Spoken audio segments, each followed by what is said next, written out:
আসসালামু আলাইকুম। আজকে আমি আপনাদের সাথে শেয়ার করতে এসেছি শাহী তেলের পিঠা বা পুয়া পিঠা যেটাই বলেন না কেন। এটাকে শাহী বলার কারণ হচ্ছে এখানে আমি নরমাল ভাতের চালের সাথে পোলাওর চালের গুঁড়াটা ব্যবহার করব। আমি পোলাওর চাল এবং ভাতের চাল আধা পট এবং ভাতের চাল হচ্ছে যে 1 পট, দুটোটা মিলিয়ে 1.5 পট এখানে আমি ব্যবহার করেছি। ভিজিয়ে রেখেছিলাম, এরপরে ভালো করে ব্লেন্ড করে নিব। ব্লেন্ড করার পর এটার সাথে আপনারা মনে চাইলে একটা যদি চেয়ে থাকেন যে ডিম ব্যবহার করতে পারেন, অনেকে ডিম অ্যাভয়েড করতে পারেন, সমস্যা নেই। আমি এখানে ডিম ব্যবহার করিনি, আমি শুধু একটু বেকিং পাউডার ব্যবহার করেছি, সাথে গুড় এবং নারিকেল। এগুলো মিক্স করে মিনিমাম আমি 1 ঘন্টা রেস্টে রেখে দেব যাতে গুড়টা মিশে যায় পিঠার বেটারের সাথে। আর এই জন্য এটাকে শাহী বলা হয়েছে। আবারও বলছি, পোলাওর চালটা ব্যবহার করার কারণে আমি এটার নাম দিয়েছি শাহী পোয়া পিঠা।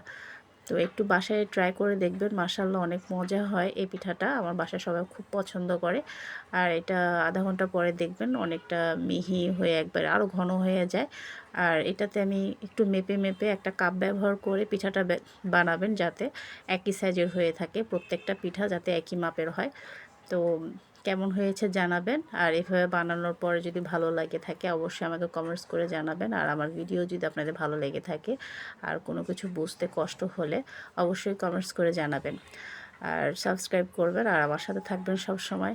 আল্লাহ হাফেজ, সবাই ভালো থাকবেন। আসসালামু আলাইকুম।